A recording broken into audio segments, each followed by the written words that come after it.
Sotran'Andriamanitra isika mbola tafaraka atao anatin'izao fiombonam-bavaka izao ka dia manasa anao ampitiavana. Raha ny tsara indrindra izay an-danitro velom-pisaorana anao hatrany izahay. Ao anatin'izao fafana fampitotram-bavaka izao.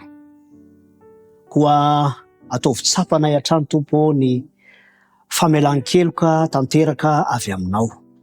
Anananay fiatanam-po.